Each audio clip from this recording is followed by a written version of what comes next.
जय हिंद, नमस्कार साथियों। बिंटू सर मैथ्यू चैनल पर हम सभी का स्वागत करते हैं भाई। जय हिंद साथियों, मैं उत्तम चौहान आप सभी का स्वागत करता हूं। आज का अपना भाई आज का टेस्ट नंबर हमारा कौन सा है भाई? टेस्ट नंबर 4 है भाई। 4 है भाई। और जिस कैच साथी कर ले ने लो काम पीछे में। 3 टेस्ट नहीं किए प्ले लिस्ट में जाके देख लेना भाई, मजा आ गया होगा भाई, है ना। और पर्सन एग्जाम के अंदर वैसे क्वेश्चन मिलेंगे वो भाई, जरूरी है भाई। वही ठीक है, important ज्यादा है समय भाई। को नहीं खराब करा जिनका एक काल्टा ठीक है बर्नाटे भाई। थे। इसने बता दिया। बताओ सर, आप बताओ सर। संघर्ष आपकी क्षमता को बढ़ाता है और आपको सफलता के और करीब ले जाता है भाई। बिल्कुल सही बात है। जितना संघर्ष आप अच्छा करोगे उतनी सफलता आपका पास आओगी, अपना आप आ जाएगी। उतने पहले आओगे सफलता भाई। सिंपल सी बात है। इससे अच्छा मोटिवेशन आपके लिए नहीं होना चाहिए। जल्दी जल्दी ना। और टेस्ट नंबर आपका 4 है भाई। भाई धमाकेदार सेट नंबर 4 भाई। क्वेश्चन के साथ शुरुआत कर रहा हूं भाई। जल्दी जल्दी साइंस के क्वेश्चन करते हैं। हाँ, क्वेश्चन इंग्लिश में मैं बच्चे बताऊंगा। की डिमांड है इंग्लिश लैंग्वेज में बता। इंग्लिश बताऊंगा। इंग्लिश में भाई कॉपी पेन लेकर तैयार हो जाओ भाई। परमाणु क्रमांक होता है परमाणु atomic number of nucleus. Atomic number of nucleus देखो बेटा, यो एटम हो है अपना, यो एटम हो है। एटम के अंदर न्यूक्लियस हो है। एटम के अंदर क्या हो है? न्यूक्लियस यानी कि नाभिक हो है। नाभिक के चारों ओर इलेक्ट्रॉन हो है, अंदर प्रोटॉन प्लस में न्यूट्रॉन हो है। यो एटम यानी कि परमाणु का स्ट्रक्चर हो है। ठीक है, यो एटम का स्ट्रक्चर है। इसमें पूछा परमाणु क्रमांक किसके बराबर होता है। एटॉमिक नंबर यानी कि जेड पूछा है किसके बराबर होता है। तो मेनली अगर आपने थ्योरेटिकल पोर्शन की क्लास देखी हो तो उसमें आपने पता चलेगा इलेक्ट्रॉन और प्रोटॉन बराबर हो है। इलेक्ट्रॉन की संख्या और बराबर होती है प्रोटीन की संख्या। ये दोनों हमेशा बराबर रहे हैं। और इलेक्ट्रॉन प्रोटॉन के बराबर ही हो जेड, यानी कि एटॉमिक नंबर इलेक्ट्रॉन प्रोटॉन के बराबर होता है। इन तीनों की संख्या सेम होती है। जैसे कि फॉर एग्जांपल कई बार आता है सोडियम है। सोडियम सोडियम Na होता है और इसका एटॉमिक नंबर कितना होता है? 11। कितना होता है? 11। अब इसके अंदर इससे क्या सिद्ध हो रहा है? इलेक्ट्रॉन भी 11 और प्रोटॉन भी 11। अगर आपसे पूछ ले कि सोडियम में इलेक्ट्रॉन कितने हो प्रोटॉन कितने हो हैं, तो 11 ही होंगे भाई। ठीक है, तो यो था भाई। अगर आपसे पूछ लेना बार किसके बराबर हो, बार एटॉमिक बार, तो प्रोटॉन प्लस में न्यूट्रॉन की संख्या एटॉमिक मास ए से डिनोट करा जा है। तो ये 4-5 क्वेश्चन बता दिए मैंने, लिख लियो। बार को किससे डिनोट करते हैं? ए को ए से, नंबर को किससे डिनोट करते हैं? जेड से। नंबर होता क्या है? इलेक्ट्रॉन और प्रोटॉन की संख्या के बराबर होता है। ये सारी बातें आप याद रखना। पहला क्वेश्चन का तुरता फुर्तीता आंसर मार दो, इलेक्ट्रॉन और प्रोटॉन की संख्या। नेक्स्ट, जीवमंडल। जीवमंडल होता है जिस पर सभी प्रकार के जीव रहते हैं। पृथ्वी जीवमंडल है, सारे पृथ्वी समुद्र वमुंदर सारा ये जीवमंडल के अलावा है। इस जीवमंडल में क्या चीजों हैं? तो भाई जितनी भी चीजों सारी हो जीवमंडल में, वन्य जीव भी हो, वन संसाधन भी हो, परंपरा की आदिवासी जीवन भी हो, सब कुछ हो है। उपरोक्त सभी जो होगा आंसर आएगा इसका। नेक्स्ट क्वेश्चन पर चलते हैं अभी। प्रासर्व्य ध्वनि की आवृत्ति कितनी होती है? Frequency of ultrasonic sound. इसने बोला है अल्ट्रासोनिक साउंड की फ्रीक्वेंसी कितनी होती है? फ्रीक्वेंसी होती है बेटा आवृत्ति। कल मैंने आपको समझाया था। आवृत्ति जो होती है वो आवृत्ति यानी कि फ्रीक्वेंसी की यूनिट क्या होती है? आपसे क्वेश्चन पूछ सकता है एग्जामिनर। आवृत्ति की यूनिट होती है हर्ट्ज। HZ यानी कि हर्ट्ज में डिनोट करते हैं फ्रीक्वेंसी को। और भाई ध्वनि की फ्रीक्वेंसी कहां से लेकर 20 हर्ट्ज से लेकर 20 हर्ट्ज की तो जो ध्वनि हो है 20 हर्ट्ज की ध्वनि के अलावा अवसर्व्य। अवसर्व्य का मतलब वो है, मतलब ये अल्ट्रासोनिक, ये इंफ्रासोनिक। कैसी? इंफ्रासोनिक साउंड कानों को नहीं सुनाई देगी। ये ध्वनि बहुत अड़की हो है। कुत्ता बिल्ली ने सुनाई दे है। ठीक है, किसने सुनाई दे है? कुत्ता बिल्ली ने। 20 हर्ट्ज की ध्वनि अवसर्व्य ध्वनि कहलाती है। कुत्ता बिल्ली ने सुनाई दे है। किसकी ध्वनि भाई? या किसकी? गर्मा गर्म मास्टर एक पर्सन आ गया। सुनिए, भूकंप। यो क्वेश्चन पूछ सका, भूकंप आया है भाई काल बेरा के। कल बताओ सुनी है बेरा तो लग गया कोनी इन को नहीं बेरा पट इन के बेरा भूकंप में अपन हरियाणा में तो भाई एक प्रचलन है अपना खान भूकंप तो आओ को नहीं लड़ाई माचरी बाहर न जाके देखा मैंने भूकंप आया लड़ाई माचरी दो पड़ोसी लड़न लग रहे आपस में इल्जाम लगा रखा टूना टूना का बोले मार तो किसी ने करवा दिया हमारा घर हालने लग गया। ठीक है, तो भाई घर हाल लिया था भूकंप तो बोले मार तो किसी ने करवा दिया। ठीक है, एक दूसरा पड़ोसी फिर लड़न लग रहा बोले सारे किसी के घर में त्रेड को नहीं आई मारे घर में त्रेड आई क्योंकि मारे किसी ने करवा रखा था तो किसी की खाट डाली बोला भूतल आ गया। ठीक है, तो भाई कोई को नहीं ला के गया था उसने भूकंप आया था। क्या आया था? भूकंप आया था कल रात ने 10-21 पे राजस्थान हरियाणा दिल्ली सारे लगभग 8-9 देशों में भी अफगानिस्तान उसका केंद्र बना था। दे रहा है भूकंप कई देर तो क्या था, थोड़ा झटका आया कर भूकंप झटका ही हो, के कई देर ठीक है, झटका हो, झटका जरूरी हो है, ठीक है। तो भूकंप आया था भाई, यह बात याद रखियो। और भूकंप अपन सुनाई को नहीं दे, क्योंकि 20 हर्ट्ज की साउंड करा भूकंप, अवसर पे ध्वनि हो, देखो कितनी अच्छी बात है, ठीक है। और एक बैरी का तो मैसेज आ गया, मतलब मन ने फोन कर, मन ने कर रखा कि लगा रखा भूकंप आ गया, तो उसने कह रहा क्या बोला जी भूकंप को नहीं आया, और राजस्थान में नए 19 जिले बने हैं, वो अपनी जगह सेट करने लग रहे हैं। यह बात सही जी। तो जगह जुगा कोई सेट कर करते, भूकंप आया था वही कल, ठीक है। तो 20 हर्ट्ज की साउंड है भूकंप की, 20 हर्ट्ज यार, इंफ्रासोनिक हो, 20 हर्ट्ज की मतलब कानों तक पहुंचेगी ही नहीं। मैंने पहली क्लास में आपसे बताया था कि कानों तक, मतलब कानों को सुनाई देने के लिए 1/10 सेकंड कानों तक रहना चाहिए भाई, मतलब 0.1 सेकंड रहना चाहिए, और इसकी फ्रीक्वेंसी बहुत ज्यादा कम है, पहुंचेगी ही नहीं। दूसरी ध्वनि हो भाई 20 हर्ट्ज से लेकर 20,000 हर्ट्ज तक, 20 हर्ट्ज से लेकर 20,000 हर्ट्ज तक, इसको बोलते हैं ऑडिबल साउंड। कैसी भाई? ऑडिबल साउंड, सर्वे ध्वनि, जो आपको सुनाई देती है। देखो मैं बोलता हूं ना, आपको सुनाई दे रही है, यानी कि इसकी फ्रीक्वेंसी किसके बीच में है? 20 हर्ट्ज से 20,000 हर्ट्ज के बीच में है। ध्यान से सुनना, क्या कहा मैंने? जो मैं बोल रहा हूं आपको सुनाई दे रहा है, इसकी ध्वनि, इस ध्वनि की जो फ्रीक्वेंसी है वो इसके बराबर है, और इस ध्वनि को बोलते हैं सर्वे ध्वनि। ध्वनि की दूसरी प्रकार, और तीसरी होती है अल्ट्रासोनिक, जिसको बोलते हैं परासर्वे। सुनाई ये भी नहीं देगी भाई, क्योंकि ये बहुत ज्यादा तेज होती है, 20,000 हर्ट्ज से ज्यादा होती है, 20,000 हर्ट्ज से ज्यादा होती है, कानों पर रुकने से पहले ही चली जाएगी, ठीक है। तो क्वेश्चन का मे भी आंसर आपको मिल गया होगा। परासर्वे ध्वनि की फ्रीक्वेंसी कितनी होती है, इंग्लिश में साथ के साथ बताता जाता हूं, सुन लेना, लिख नहीं रखी है, ऐड करवा देंगे इसमें, ठीक है भी। तो फ्रीक्वेंसी ऑफ अल्ट्रासोनिक साउंड तो कितनी होगी भी? More than 20,000 hertz.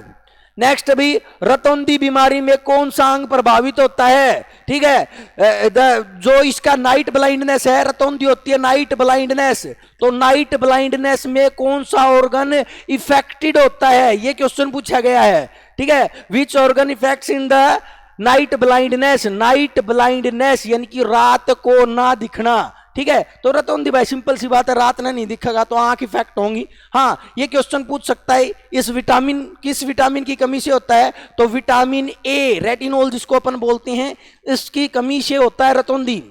याद रखना भाई, ट्रिक मैंने आपको बताई थी, मे भी याद होगी।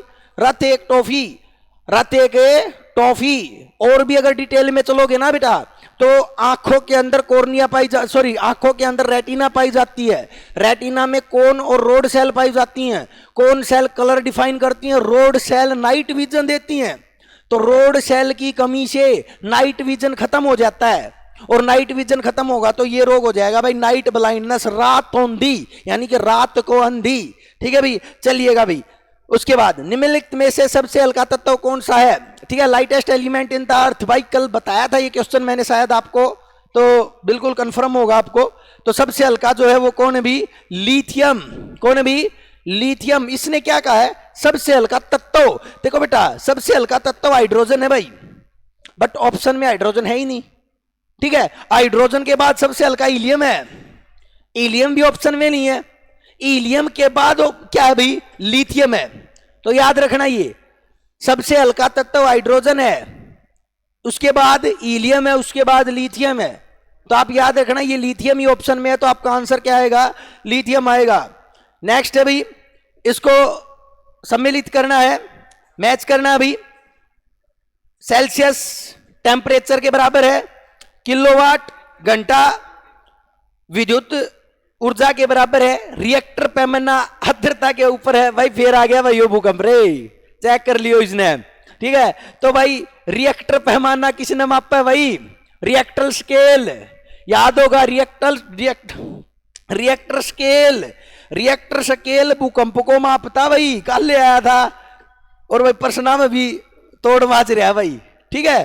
तो ये बात याद रखियो, रिएक्टर पैमाना क्यों भाई मैं बता दूं, 0 से लेकर 10 तक, पर्सन बकती अपडेट है जी, 0 से लेकर 10 तक एक पैमाना है जिसके अंदर भूकंप की तीव्रता देखी जाए, इंटेंसिटी ऑफ, मतलब जो अर्थक्वेक है इसकी इंटेंसिटी देखी जाए, जितनी ज्यादा होगी उतना ये ताबड़तोड़ भूकंप होगा, यो मान के चलो।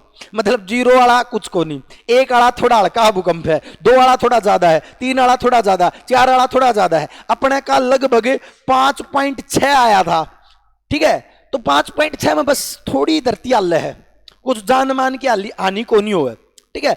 हालांकि भारत जो है, भारत में ज्यादा भूकंप नहीं आता है, शायद आपको नहीं पता तो मैं बता देता हूं। भारत जो है भूकंप से सुरक्षित इलाका है।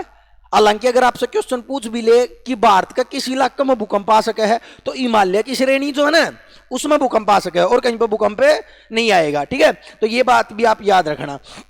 चलिएगा भाई, हाँ एक बता देता हूं, 9.7 के करीब सबसे तगड़ा भूकंप आजकल आज तक जापान में आया भाई। 40,000 के करीब आदमी मरे थे भाई, बहुत ज्यादा जान मान की हाली हुई थी। तो अपने तो वैसे भी को नहीं आवे, ठीक है। तो ये ज्यादा आपसे क्वेश्चन नहीं पूछा जाएगा। हाँ ये पूछ ले भूकंप को मापने का यंत्र क्या है, तो सिस्मोग्राफ है, ये बात याद रखना। नेक्स्ट क्वेश्चन पर चलते हैं, ज्यादा समय नहीं है अपने पास। ध्वनि की गति, speed of sound. Speed of sound देखो, एक कंसेप्ट याद रखो, जिसका घनत्व ज्यादा, जिसकी डेंसिटी ज्यादा, जिसकी डेंसिटी ज्यादा, उसका स्पीड ऑफ साउंड भी क्या भाई, ज्यादा। डेंसिटी किसकी ज्यादा, सबसे ज्यादा सॉलिड की यानी कि ठोस की, उसके बाद द्रव की यानी कि लिक्विड की, और उसके बाद गैस यानी कि गैस की। ये है डेंसिटी का कॉलम। तो स्पीड ऑफ साउंड भी ज्यादा किस में होगी, ठोस में होगी। और ठोस भी कौन सा ठोस, जो ज्यादा ठोस होगा। तो इनमें से ज्यादा ठोस कौन है, इस्पात। स्पीड ऑफ साउंड सबसे ज्यादा किस में है, इस्पात में, स्टील में है, 5960 मीटर पर सेकंड स्क्वायर। ये जो होती है आपकी स्पीड ऑफ साउंड होती है इस्पात में। इतना डिटेल तो मे भी आपसे नहीं पूछेगा। नेक्स्ट क्वेश्चन अभी, भारत में विद्युत लाइन में क्या अचर रहती है, कांस्टेंट, ठीक है। In the electrical line in India, India की इलेक्ट्रिकल लाइन जो होती है उसमें क्या कांस्टेंट होती है, मतलब चलती नहीं है। तो किसको कांस्टेंट रखा जाता है, फ्रीक्वेंसी को कांस्टेंट रखा जाता है। आवर्ती, आवर्ती यानी कि फ्रीक्वेंसी को कांस्टेंट रखा जाता है भाई, बहुत बढ़िया भाई। हर्ट्ज को कांस्टेंट रखा जाता है भाई। मतदाता, जो मतदाता स्याही लगाता है ना भाई, वो मतदाता की स्याही जो होती है नाखून के ऊपर लगती होगी, वोट डाल के आंधे होगे, उसमें कौन सा होता है, तो सिल्वर नाइट्रेट, सिल्वर नाइट्रेट याद रखना भी। ये 2-3 है। सिल्वर आयोडाइड, देखो मैं बता देता हूं, सिल्वर आयोडाइड कृत्रिम बारिश, कृत्रिम बारिश, बरसेरे मेगा। हालांकि नू तो कोनी बरसे मेगा, लेकिन सिल्वर आयोडाइड का अगर छिड़काव कर दोगे तो बारिश होने लग जाएगी। कृत्रिम बारिश लाने के लिए सिल्वर आयोडाइड का प्रयोग किया जाए।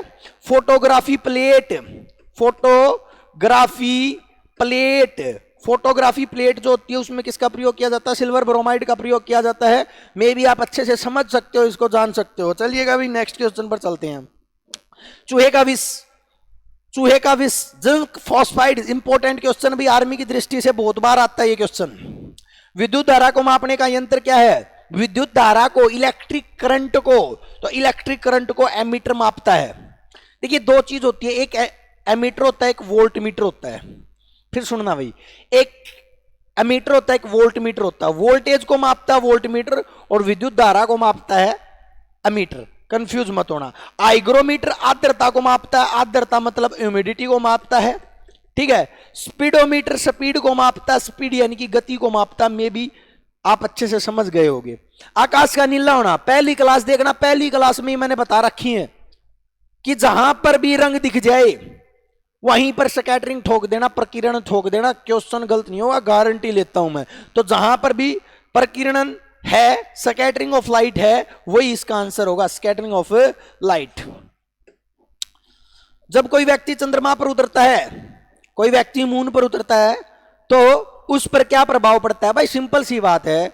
मून की ग्रेविटी, मून की ग्रेविटी, चंद्रमा की ग्रेविटी जो है पृथ्वी की ग्रेविटी का कितना है, 1/6 है, सभी को पता है।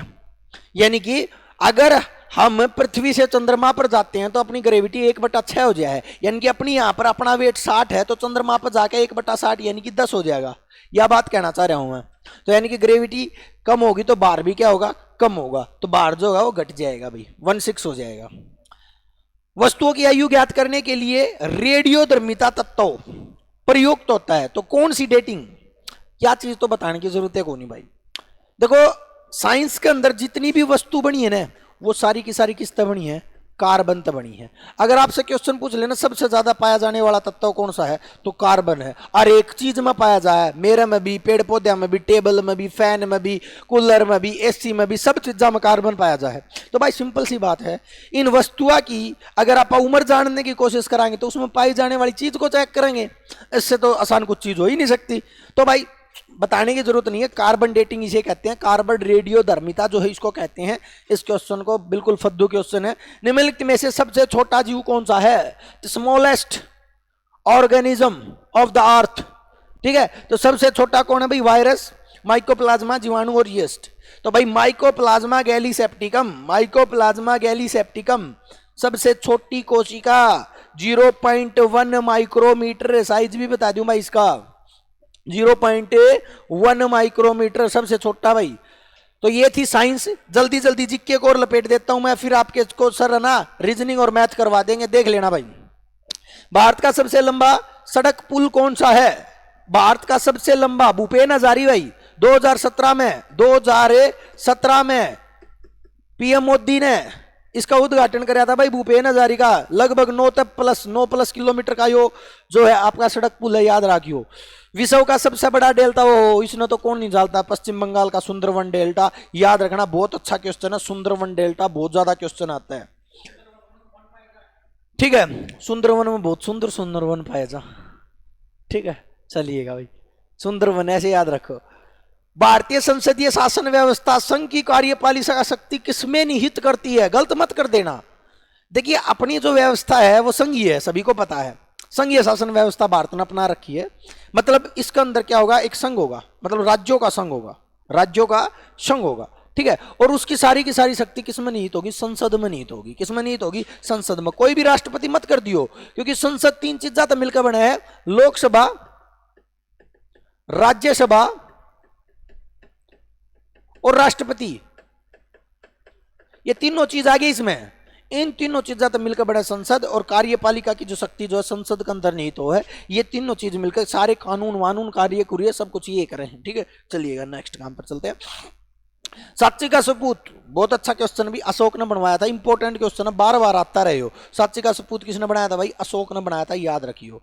भारत में कौन सी खान हीरे के लिए? पन्ना की खान, पन्ना पन्ना हीरा, पन्ना हीरा, पन्ना की खान हीरे के लिए प्रचलित है। ये बात याद रखियो भाई, बहुत अच्छा क्वेश्चन है भाई। लोकसभा में वर्तमान कितनी सीट होती है? देखो सारी ये बता दूं, वर्तमान के लग था ताकि क्वेश्चन किससे प्रकार से भी घुमा का आ सके है। देखो लोकसभा संसद जो होती है, लोकसभा जो होती है उस संसद का निम्न सदन होता है, निम्न सदन होता है। निम्न क्यों? क्योंकि ये 5 साल बाद भंग हो जाता है। 5 साल बाद क्या हो जाता है? भंग हो जाता है, दोबारा चुनाव करवाने पड़ते हैं लोकसभा के, इसलिए इसको निम्न सदन बोला गया है। क्या बोला गया है? निम्न या अस्थायी सदन बोला गया इसको। ठीक है, अब मैं बात करता हूं, जब अपना संविधान बनाया था तो इसके अंदर ना 552 कितने भी 552 एमपी सदस्य को कहते हैं एमपी, मेंबर ऑफ पार्लियामेंट। ठीक है, 552 हो सके थे। 552 मतलब 550 + 2 कर रहा हूं, 2 ये होते ना, ये एंग्लो इंडियन होते थे। क्या होते थे? एंग्लो इंडियन होते थे, मतलब ब्रिटिश भारतीय लोग होते थे। ठीक है, संविधान संशोधन द्वारा मोदी साहब ने क्या किया? इनको खत्म कर दिया कि भाई ये भारत में किसी प्रकार का एंग्लो इंडियन तो कोई सीट कौन दीजा, रिजर्वेशन खत्म, इनका एंग्लो इंडियन का काम खत्म भाई। ठीक है, अब बच गई 550। अगर आपसे क्वेश्चन पूछ ले कुल कितनी सीटें, आप फिलहाल की बात करें, ये पहला की बात कर रहा हूं, ये अब की बात कर रहा हूं। ठीक है, लेकिन इसने पूछे वर्तमान में कितनी सीटें हैं? वर्तमान में 5 सीट और खाली हैं। इन 550 में तभी 5 सीट क्या हैं? खाली हैं। ठीक है, तो 545 सीट इसका राइट आंसर कर दियो। 550 की ते देना रखा, नहीं तो 550 आता उसका उत्तर। ठीक है, क्योंकि ये 5 सीट खाली थी, ईब तो फिलहाल को नहीं भरली होंगी, चुनाव हो चुके होंगे। ठीक है, तो 545 शेर आंसर करना पड़ेगा इसका। भारत का सबसे विशाल स्टेडियम, सबसे बड़ा स्टेडियम, और ये तो बताने की जरूरत को नहीं, अहमदाबाद में मोटेरा नरेंद्र मोदी स्टेडियम। अहमदाबाद का मोटेरा स्टेडियम जो था, मोटेरा का नाम क्या कर दिया भाई? मोदी कर दिया के? हाँ लो भाई, मोदी, नरेंद्र मोदी स्टेडियम। इसमें ची दे रखा हो, ची ना दे रखा हो, यो होगा आंसर। हालांकि इसका अकॉर्डिंग युवा भारती स्टेडियम होगा आंसर इसका। युवा भारती स्टेडियम भारत का सबसे बड़ा स्टेडियम था, लेकिन अब मोटेरा स्टेडियम है। पहला का कदे क्वेश्चन है, अब मैं अपना बिल्कुल अपडेट कर देता हूँ। 2019 में कुंभ का मेला भाई, कुंभ का मेला और 12 साल प्रति 12 साल बाद भरिया जा, 4 जगह पर भरिया जा है। बेरा होगा तुमने हरिद्वार, प्रयागराज, उज्जैन, ठीक है, इनमें जो यो भरिया जा है। तो इब की बार कड़े भरिया गया था 2019 वाला, तो 2019 वाला प्रयागराज, ठीक है, प्रयागराज यूपी में है, याद बात भी याद रखियो। वर्तमान में भारत की सबसे लंबी सड़क सुरंग कौन सी है? सबसे लंबी सड़क सुरंग कौन सी है भाई? ये तो न ऑप्शन में ही नहीं दे रखा, ऑप्शन में ही नहीं है भाई इसका। तो क्यूसू, शेंटा सुरंग, चेनानी सुरंग, जोरालना सुरंग।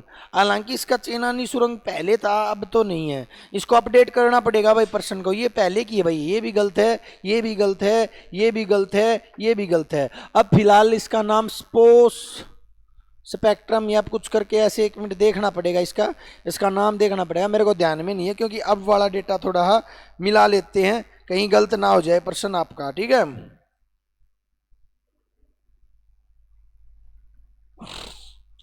एस्केप टनल है भाई, एस्केप टनल है भाई, यह बात याद रखियो भी। एस्केप टनल जो है फिलहाल सबसे बड़ी सुरंग है भाई, एस्केप टनल।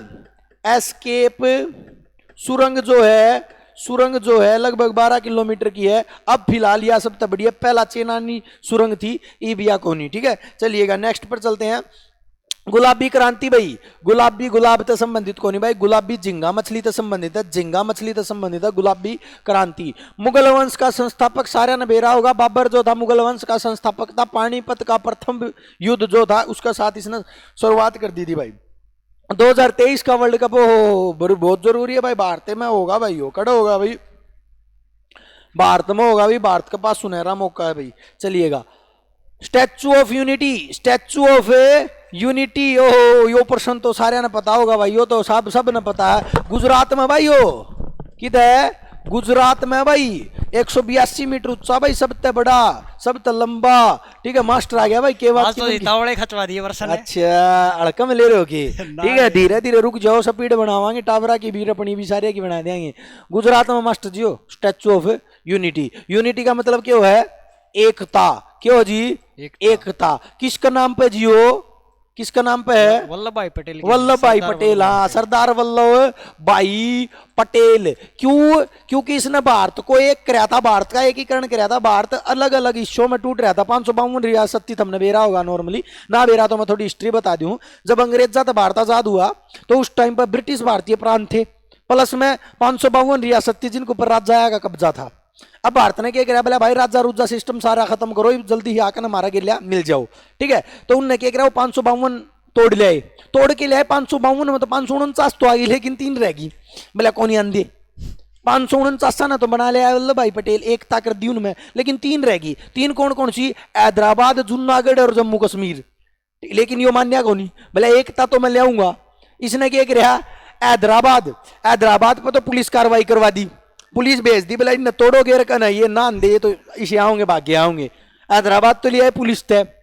उसके बाद जूनागढ़ जनमत संग्रह करवा दिया भाई, लोग आते पर्ची चिट्ठे गिरवा दिए भाई, कौन कौन चाव है आना, वो उस तरह लिया है, छल कपट जो भी लग गया उनने साम दाम दंड भेद मिला दिए, ठीक है। और कश्मीर जो था उसको विलय पत्र की सहायता से, यो तो मिलाना ही नहीं था, गलती कर दी थी, ठीक है। तो विलय पत्र की सहायता से सरदार वल्लभ भाई पटेल में भारत में मिला लिया था। तो इस प्रकार से इसको एकता का प्रतीक माना गया। गुजरात में है भाइयों, गुजरात में जी कौन सा द्वीप है वो? अड़सन है ना, क्या नाम था उसका? केवड़िया गुजरात में। केवड़िया गुजरात में है। द्वीप का नाम भी बता दो ना जी, आपने बेरा होगा। केवड़िया गुजरात। इस गुजरात का में एक साधु बेट द्वीप था जी। साधु बेट, बहुत बढ़िया मास्टर जी, रट तो रहे हो जी। साधु बेट द्वीप है भाइयों, द्वीप का नाम है साधु बेट, द्वीप के ऊपर उपस्थित है भाइयों। चलिएगा भाई, 1896 में आधुनिक ओलंपिक की शुरुआत करी हुई एथेंस, पहला ओलंपिक हुआ था भाई 1896 में। ओलंपिक खेलों का ध्वज का प्रतीक यो क्या है? ध्वज किसका प्रतीक है? ध्वज नहीं, ध्वज के अंदर जो चक्कर है ना, ये चक्कर, ये 5 महाद्वीप के प्रतीक हैं। एशिया हो गया, यूरोप हो गया, ठीक है, अमेरिका हो गया, इस तरह करके ये जो अफ्रीका बच गए, जो 5 महाद्वीप का तो नहीं उठा दिया। आज कर दिया भाई काम, ठीक है भाई, आज मेरा काम हो गया, मैं जाऊं जाऊंगे चले जाऊं भाई, ठीक है। तो कल मिलांगे, कोई कंफ्यूजन हो तो बता दियो, कमेंट हो तो कमेंट करके बता करो भाई, ठीक है। जो भी चीज हो कर दी मास्टर लपेटेगा तो और एक कॉपी बना लियो, स्पेशल कॉपी डेली एक प्रैक्टिस सेट पूरा लिखा करो, फिर अपना बेरा लग जाओ भाई, है ना। तो भाई सर ने अपना काम निपटा दिया है भाई, हम भी निपटावांगे भाई अपना काम। चलो भाई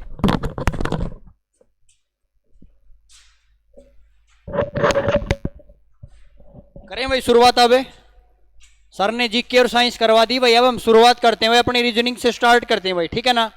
रीजनिंग से शुरुआत करते हैं भाई। तो आज देखो भाई रीजनिंग का क्वेश्चन नंबर 16 क्या दिया भाई, और क्वेश्चन करवाए ना भाई, एक स्पेशल कॉपी बना लो चाहे प्रैक्टिस सेट की भाई, डेली एक प्रैक्टिस सेट करवा जाता। आप जितना भी सर करवाए ना भाई, जितना भी उसके बारे में बेसिक करवाए सभी लिख लो भाई, क्योंकि एक क्वेश्चन के हम घुमा फिरा के 10 क्वेश्चन बन जाते हैं भाई, और इसी टाइप से क्वेश्चन आपके एग्जाम में पूछे जाते हैं। अब क्वेश्चन करते हैं, देखो भाई क्वेश्चन क्या दिया वो देखो, 24 दिया है, 29 दिया है, 39 दिया है और 74 दिया है। अब सीरीज हमें सोचना पड़ेगा कि क्या सीरीज लग रही है। अब देखो डिफरेंस ले सकते हो, जोड़ कर सकते हो, गुणा कर सकते हो। अब यहां से देखो 24 से क्या हुआ जी, 29 हुआ, फिर 39 हुआ जी, फिर नहीं पता क्या हुआ, फिर नहीं पता क्या हुआ। लेकिन एक बात में देखो भाई, क्या देखो 24 का और 29 का गैप देखो कितना भाई, यहाँ पे तो जी 5 का गैप है। किसका गैप भाई, 5 का गैप है। इनके बीच में कितना गैप है, इनके बीच में 10 का गैप। कितना गैप है, 10 का। पहले 5 का गैप, फिर 10 का गैप, आगे क्या हो सकता है, 15 गैप हो सकता है भाई। यहाँ पे 15 ऐड करो भाई, 15 ऐड करेंगे तो कितना आएगा, 9 और 5 14 हो जाएगा भाई, 9 और 5 14 हो जाएगा। यहाँ पे अगर मैं 15 ऐड करता हूँ भाई, क्योंकि यहाँ पे जी 15 का गैप है, और 15 ऐड करेंगे भाई, अगर 15 का गैप है तो 15 ऐड करेंगे हो जाए 9 और 5 14 आएगा, यहाँ से 54 आ जाएगा जी। अगर यहाँ पे 54 है, अगर यहाँ पे पहले 5 का गैप, फिर 10 का गैप, फिर 15 का गैप, अगर सीरीज बनेगी तो आगे 20 का गैप होना चाहिए। अब 20 ऐड करके देख लो 74 आएगा क्या, इसमें 20 ऐड करेंगे ना, इसमें 20 ऐड करेंगे तो जी 74 आएगा।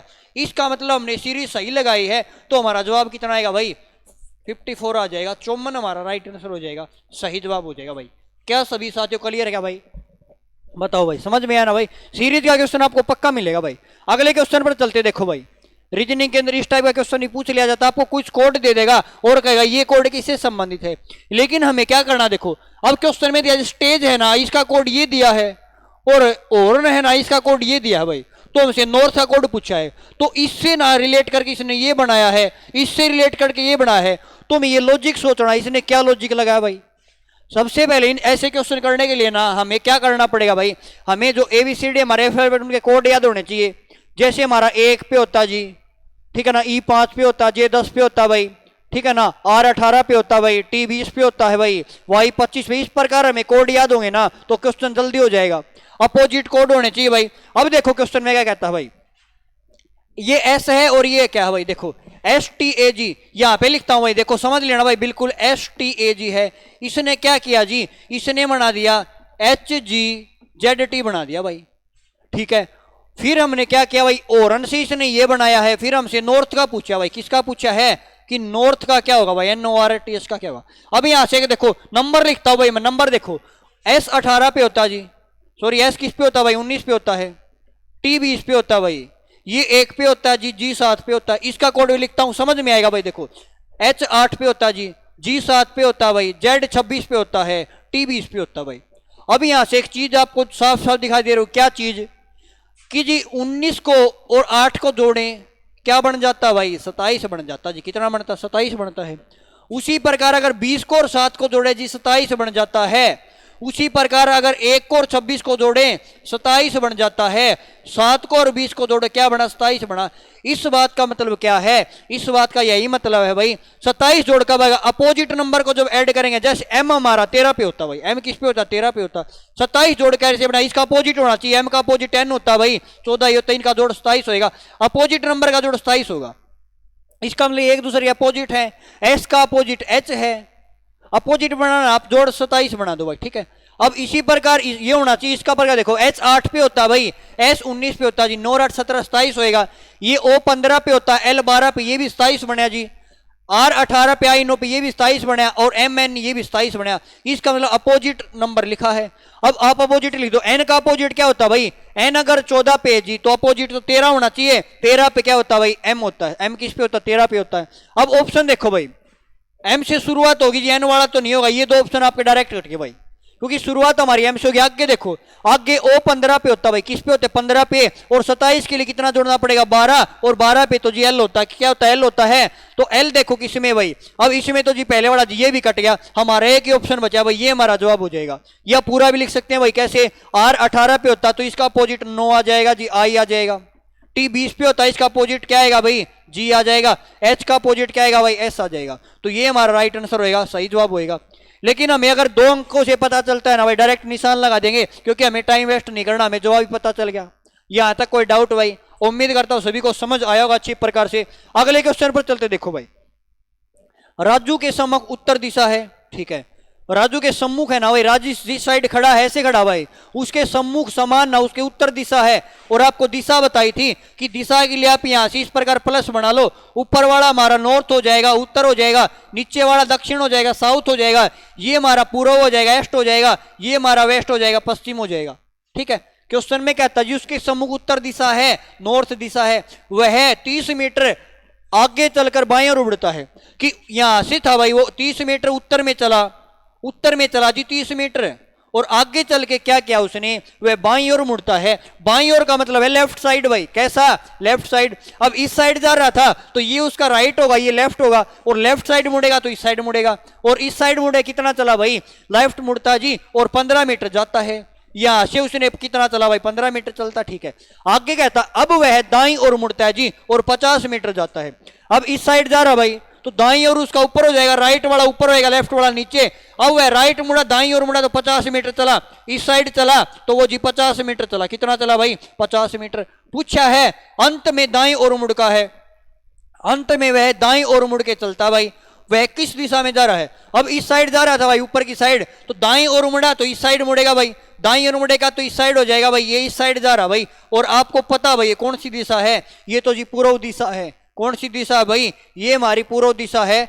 तो ये हमारा राइट आंसर हो जाएगा, सही जवाब हो जाएगा भाई। एक बार जल्दी से बताएं भाई, क्या सभी साथियों क्लियर है क्या भाई, क्या सभी साथियों क्लियर है, समझ में आया क्या भाई? आपको राइट लेफ्ट भी बता दिया क्या होता है। क्वेश्चन, अगले क्वेश्चन पर चलते हैं भाई। अगला क्वेश्चन देखो, ब्लड रिलेशन से ना भाई क्वेश्चन आपके एग्जाम में पूछ लिया जाता भाई। अगर पूछा जाएगा तो हमें क्वेश्चन करना भी पड़ेगा, और बिल्कुल आसान भाषा में हम समझते हैं भाई। डेली आपको एक क्वेश्चन मिलता ब्लड रिलेशन से भाई, लेकिन एग्जाम में पूछते तभी आपको क्वेश्चन मिलता है, ठीक है ना। क्वेश्चन करते देखो, ए और बी भाई हैं। अब बताया था ना, अगर मेल है तो प्लस से डिनोट कर लो भाई, और फीमेल है तो माइनस से। अब कहता हूं ए और बी भाई हैं, हमने लिखा जी ए और बी भाई हैं। अगर इनकी जनरेशन सेम है भाई, एक ही पीढ़ी के तो है ना भाई, तो इनकी जनरेशन सेम, ए और बी भाई हैं, हमने मान लिया जी ये दोनों प्लस हैं, ये ए और बी भाई हैं, ठीक है। आगे कहता है ई है ना वो एफ की पुत्री है, ई पुत्री है एफ की पुत्री ई है, लेकिन अभी तो रिलेशन नहीं बता सकते। आगे देखो क्या कहता है, आगे कहता है एफ पत्नी है बी की, एफ पत्नी है किसकी, बी की। अब बी है ना, बी की पत्नी है भाई, पत्नी कौन है, एफ है। अगर पत्नी तो उन्हें माइनस से डिनोट कर लिया, क्या भाई, पत्नी इसकी तो जी एफ हो जाएगा। अब ये दोनों पति पत्नी है भाई, ठीक है ना, ये विवाहित जोड़े हैं। आगे क्वेश्चन में कहता है, अब क्वेश्चन देखो क्या कहता है, ई पुत्री है एफ की, एफ की पुत्री है ना वो कौन है, ई है, ई है ना वो पुत्री जी एफ की। अब एफ की पुत्री है ई पुत्री है तो माइनस हो जाएगा। अगर इसकी पुत्री तो इसकी भी तो पुत्री होगी ना, क्योंकि ये अगर इसकी मां है तो ये इसका पिता हो जाएगा, ये क्या हो जाएगा, पिता हो जाएगा। क्वेश्चन में कहता है ई का ए से क्या संबंध है, ई का ना ए से क्या संबंध है, ये पूछा भाई, क्या पूछा है, ई का ए से क्या संबंध है। देखो ई है ना, ई और सॉरी ई का ना ए से संबंध पूछा है। अब एक बात बताओ, ये लड़की है, ये लड़की की माता है, ये लड़की का पिता है, और पिता का भाई क्या हो जाएगा, पिता का भाई हो जाएगा चाचा, क्या हो जाएगा, चाचा हो जाएगा, अंकल हो जाएगा। अगर ए का संबंध ई से पूछता तो हम कह देते चाचा, क्या कहते चाचा। लेकिन इसने उल्टा पूछा है, इसने पूछा है कि इसका इससे क्या संबंध है। अब लड़की है ना, इसकी क्या लगी, भतीजी लगी ना भाई, तो आंसर क्या आ जाएगा भाई, भतीजी आ जाएगा, क्या आ जाएगा, भतीजी आ जाएगा। ऑप्शन नंबर सी हमारा राइट आंसर हो जाएगा, सही जवाब हो जाएगा भाई। क्या सभी साथियों क्लियर है क्या भाई? एक बार जल्दी से बता दे भाई।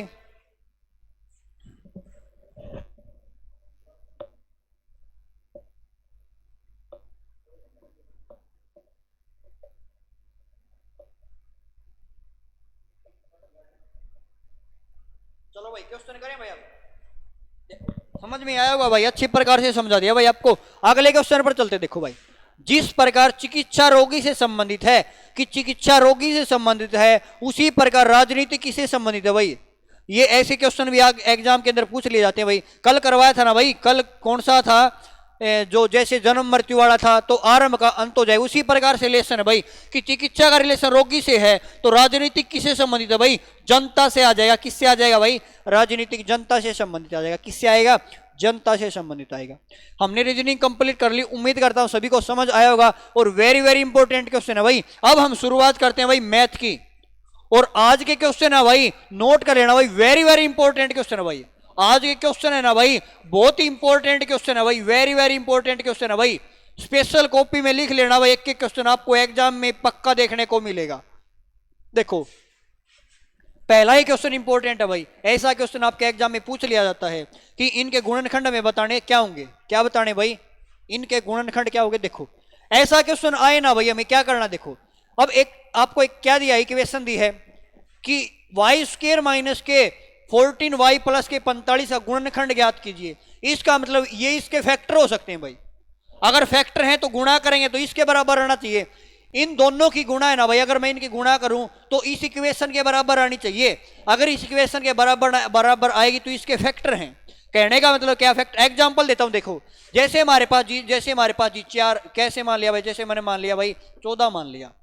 अब मैं कहता हूं अगर 14 है ना, ये 2 और 7 का फैक्टर भाई, कि 14 है ना, 2 और 7 की गुणा कितनी आएगी, 14 आएगी। ये फैक्टर हो जाएगा। अगर आपको ऑप्शन में 3 और 4 मिल जाए, क्या ये फैक्टर होगा, नहीं होगा ये फैक्टर, क्योंकि 7 और 7 दूनी 14 होना चाहिए भाई। कितना होना चाहिए, 14, कि इनका फैक्टर है भाई। कहने का अगर इनकी गुणा करें तो ये वाली कंडीशन आनी चाहिए। अब ऑप्शन देखो भाई, आपके पास ऑप्शन क्या है, अब ऑप्शन ये है भाई, अगर ये हमारे फैक्टर हैं तो हमने मान लिया कोफिशिएंट 0 के बराबर। या तो इस प्रकार समझो भाई, देखो अगर इनकी गुणा करता हूं, देखो लास्ट वाला देखो 8 दूनी 16 हो जाएगा, कि इस प्रकार समझो। देखो भाई, या तो आप क्या करो, सिंपल सी भाषा में समझाता हूं आपको भाई, या तो आप इस इक्वेशन को सोल्व कर लो, आपके आंसर आएंगे। कैसे आएंगे, आपके पास एक क्वाड्रेटिक इक्वेशन है भाई। कैसी इक्वेशन है जी, एक क्वाड्रेटिक इक्वेशन है। और क्वाड्रेटिक इक्वेशन को सोल्व कैसे करते हैं वो देखो, हमें दिया जी y का स्क्वायर और माइनस के 14y और प्लस के 45 भाई। वेरी वेरी इंपॉर्टेंट है भाई, क्वाड्रेटिक इक्वेशन से आपके एग्जाम में ना भाई 100% क्वेश्चन आएगा। अब हमें क्या करना है, हमें ऐसे फैक्टर लेने हैं जिनका गुणा होने चाहिए भाई। गुणा कितने होने चाहिए, जिनकी गुणा तो होनी चाहिए 45, और जो जोड़ है ना वो कितना होना चाहिए भाई, जोड़ होना चाहिए माइनस का 14। क्या, गुणा तो होनी चाहिए जी 45 और जोड़ माइनस का 14। अब ऐसे फैक्टर गुणा देखो, गुणा हो जाएगी जी 9 और 5, फैक्टर 9 और 5 हो जाएंगे जी। गुणा करेंगे 9 और 5, 9 5 45 आएगा। लेकिन जोड़ेंगे तो जोड़ कितना आएगा जी, जोड़ तो 14 आएगा, लेकिन जोड़ तो माइनस का चाहिए। इसका मतलब ये है ये भी माइनस का होना चाहिए, ये भी माइनस का होना चाहिए। तो कितना हो जाएगा, 9 और 5 14 हो जाएगा, माइनस का हो जाएगा। गुणा करेंगे ना तो प्लस का 45 आएगा। ठीक है, अब देखो क्या करना हमें, अब हमें अगर फैक्टर बनाने हैं ना भाई, डायरेक्ट फैक्टर बनाने हैं, तो अब क्या करो, अब y कोफिशिएंट है ना भाई, अगर y कोफिशिएंट है तो यहां पे y लगा दो, यहां पे y लगा दो। आपका फैक्टर बन गया y माइनस के 9 और y माइनस के 5, y माइनस के 9 और y माइनस के 5। आपका बी ऑप्शन बिल्कुल करेक्ट आंसर हो जाएगा भाई।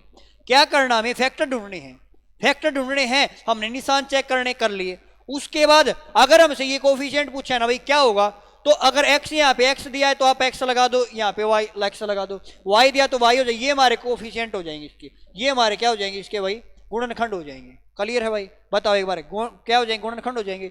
ये हमारा राइट आंसर होएगा। क्लियर है, अगर ये पूछ ली इसका मूल क्या होगा, तो ये हमारे 0 के बराबर आ जाएगा। तो 0 के बराबर आएगा तो यहाँ से y का मान 9 आ जाएगा, और यहाँ पे y का मान कितना आएगा, 5 आएगा। तो ये 2 इसके मूल बन जाएंगे, ये पूछे तो। लेकिन फैक्टर पूछे गुणनखंड हमारा ये आ जाएगा भाई। समझ में आया भाई। अगले क्वेश्चन की ओर बढ़े। अगला क्वेश्चन देखो भाई, कोस 30 डिग्री का मान क्या होगा भाई। देखो कोस 30 डिग्री का मान क्या होगा। अब देखो हमें क्या करना भाई, हमें वैल्यू पता होनी चाहिए भाई। वैल्यू है ना भाई, सिंपल सिंपल वैल्यू आप याद कर लेना भाई। ठीक है ना भाई, कि साइन की वैल्यू क्या क्या हो जाएंगी भाई, ये वैल्यू याद करना। और कोस 30 डिग्री है ना भाई, कोस 30 डिग्री की वैल्यू क्या होती है, √3/2 होता है भाई। एक बार मैं देख लेता हूँ भाई, अगर वैल्यू मिलेंगी ना भाई तो मैं एक बार चेक करता हूँ भाई।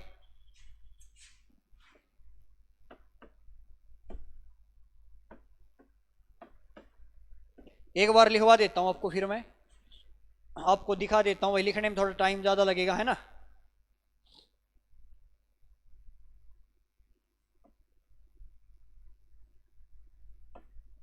ये देखो भाई,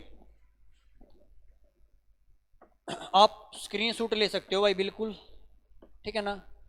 ये यहाँ से आप स्क्रीनशॉट ले सकते हो बिल्कुल भाई, साफ साफ दिखाई दे रहे होंगे ना भाई कि हमें वैल्यू दी जी sine cos tan cot secant cosecant. आपको वैल्यू याद करनी, साइन 0 पे 0 होता भाई, 30 पे 1/2 होता जी, 45 पे 1/√2, 60 पे ये होता है और 90 पे। अब क्वेश्चन में सीधी वैल्यू पूछी, हमसे क्या पूछा भाई, कोस 30 डिग्री क्या होता है। अब यहाँ से कोस तो ये रहा जी और 30 डिग्री ये रहा, तो कोस 30 डिग्री का मान कितना 3/2 हो जाएगा। ये आपको सीधी याद करनी वैल्यू भाई। और वैल्यू अगर याद है ना भाई, देखो साइन के वैल्यू याद है, साइन का उल्टा कोसिकेंट कर देना भाई, इससे वैल्यू उल्टी लिख देना, टेन से कोट कर देना, सिकेंड से कोसिकेंट कर देना। आपको सभी के वैल्यू याद कर लेना भाई। क्लियर है क्या भाई?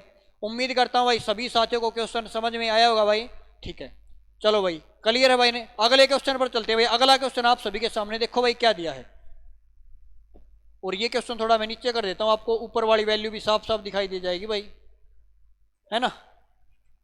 ये वाला आपका क्वेश्चन है ना भाई, ये वाला भी बिल्कुल साफ दिखाई दे जाएगा भाई। चलो भाई अगला क्वेश्चन देखो भाई क्या दिया है। क्वेश्चन में दिया जी 1 से 50 तक अभाज्य संख्या कितनी है।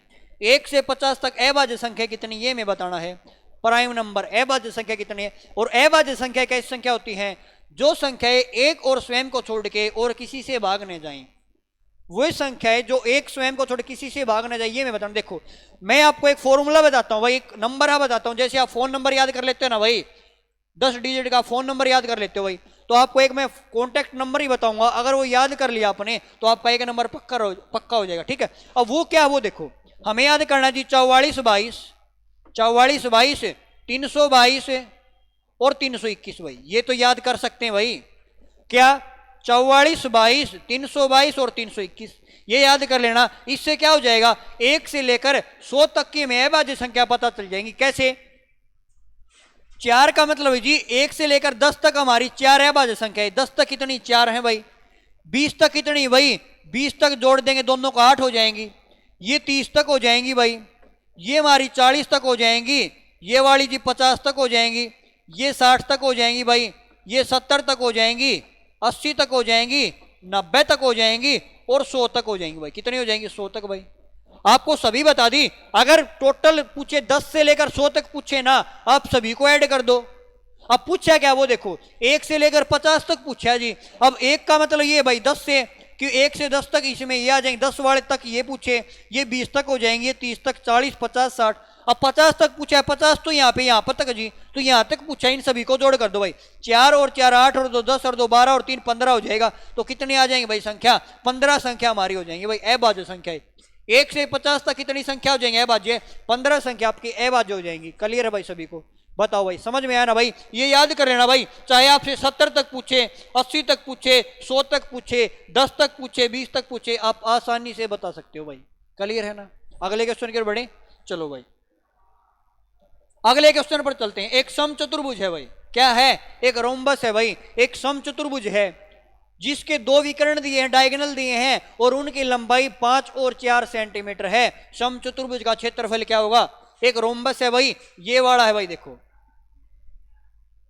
ये वाला एक रोम्बस है भाई, ये हमारा डायगोनल है, ये विकर्ण है।